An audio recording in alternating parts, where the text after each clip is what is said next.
Muéstranos, Señor, tu misericordia y danos tu salvación.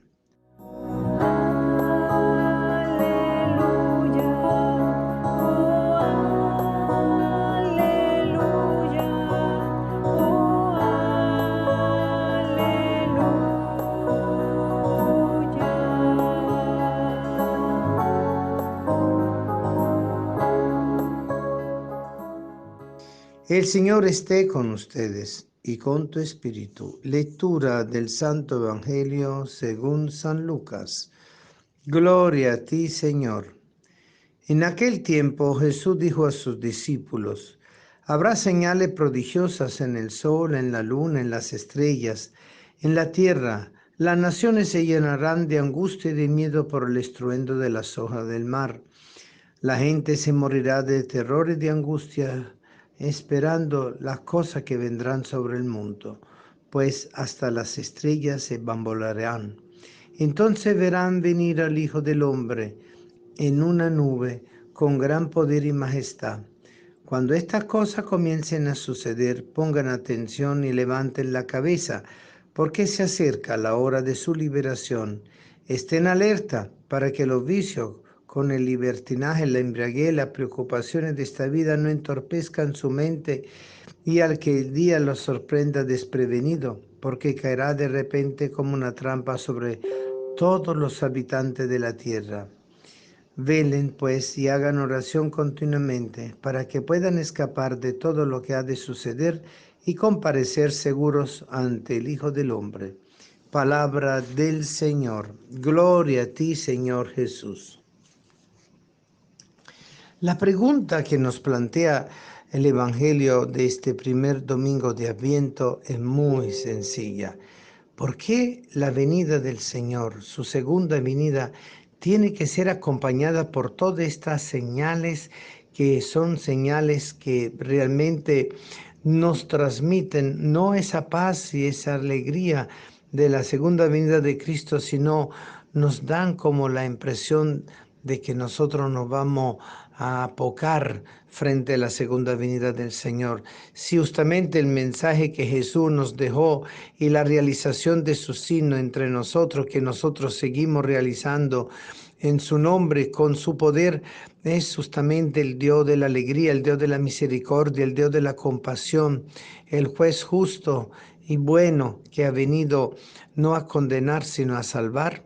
Evidentemente, la segunda venida tiene un significado que va más allá de lo que ha sido y es la primera venida de Cristo. La primera venida de Cristo es justamente la continuación de todo el proceso que se ha venido dando en Israel antes de la llegada de Jesús y después de la llegada de Jesús, del camino de la realización de las promesas. Y obviamente la realización de las promesas son realización que son acompañadas con purificación y castigo, pero al mismo tiempo con esos tiempos de bienestar, de preparación, de paz que se venían preparando y dando a lo largo de la historia de Israel. Y allí donde nosotros vemos un mecanismo de purificación del pueblo de Israel. Ahora, a partir de Jesús, el nuevo resto de Israel, la iglesia, es el comienzo del reino en el mundo. Y obviamente el proceder del reino en el mundo, el reino de Dios en el mundo, no puede ser de una forma pacífica, sencilla, tranquila, de éxito en éxito, sino que es un conflicto permanente, porque Jesús vino a establecer ese conflicto entre el bien y el mal, claro, con la clara intención de ganar el mal y destruir el mal, porque tiene el poder de destruirlo y de ganarlo. Pero evidentemente es un proceso que se va dando en el tiempo, se va dando en la historia, se va dando en la cultura, en las sociedades y a través del tiempo. Y ahí donde vemos entonces el significado de la segunda venida. La segunda venida es la total recapitulación de lo creado, que ha sido renovado por la restauración de Cristo con la redención y con el misterio de la cruz y de la Pascua, y que viene a preparar el camino del Señor. Y ese camino del Señor no va a ser sin obstáculos, sin limitaciones, sino va a estar justamente marcado y señalado todo un recorrido donde el hombre irá padeciendo los últimos estertores de una creación que ha sido aplastada por el mal y que en un cierto sentido tiene que estar caminando en la verdad de Dios, tiene que estar caminando en la purificación del bien, tiene que estar esperando la llegada última del Señor como la finalización de la lucha.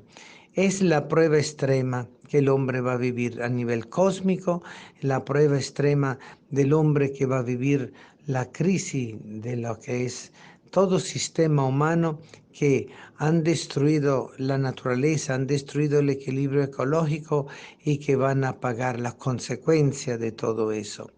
Evidentemente, las pruebas cósmicas son pruebas que nosotros nos hacen comprender que el equilibrio tan sutil y tan dinámico de la creación y del orden natural que Dios ha establecido puede ser interrumpido por el mal. Por eso San Pablo habla que también la creación está gimiendo y sufriendo como dolores de parto, nos lo dice San Pablo en la carta a los Romanos en el capítulo 8, desde el versículo 18, es dolores de parto, porque todos estamos viviendo, a pesar de haber recibido los dones del Espíritu Santo, a pesar de haber recibido la gracia de la justificación sobre el pecado original, vamos a estar sufriendo dolores de parto.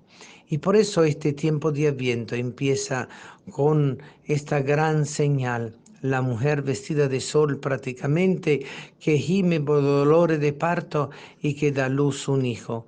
Y que el dragón le quiere arrebatar el hijo, pero las águilas, que son la expresión del poder de Dios, del Espíritu, la llevan al desierto. Y el desierto es donde la mujer, que es la iglesia, figura de la iglesia, y que nosotros comprendemos también desde el punto de vista mariano de la Santísima Virgen, nosotros podemos descubrir que ese ir al desierto es el camino que se va recorriendo día a día hasta que Cristo vuelva. Indudablemente, estamos llamados entonces a una prueba de fe. Estamos llamados a la confrontación, pero eso vendrá en el camino en la medida que los pueblos lo podrán soportar y podrá salvarse el que tiene que salvarse. Pero la intención de Dios evidentemente es salvar a todo el mundo, no dejar a nadie por fuera. Pero obviamente nosotros sabemos que no se salvará el que no quiera. Jesús, cuando escoge también a Judas Iscariote entre los 12, lo hace seguramente también con la intención de que él pudiera salvarse, no condenarse. No le quiso ofrecer la oportunidad de echarse a perder él y echar a perder el plan de Dios. No, sino que simplemente todo lo contrario, quería que se salvara. Porque el Señor siempre nos pide orar por nuestros enemigos, orar por los que se nos adversan y se nos traicionan y que actúan en contra de Cristo y contra los cristianos. Es un adviento, un avenimiento de la llegada de Cristo que en 25 días va a darse en el mes de diciembre, más estos días que quedan últimos del mes de noviembre y que son justamente la preparación. Preparad los caminos del Señor, abrid vuestros corazones. El Señor nos llama a la conversión, pero recuerden que nadie se salva por miedo. Por eso el ángel tanto a José como a María le dice, no tengan miedo. Y Jesús a los discípulos en la barca en la tempestad le dice, no tengan miedo. Y a Pedro le dice, no tengan miedo. Sí, porque el temor no marca el cambio del corazón.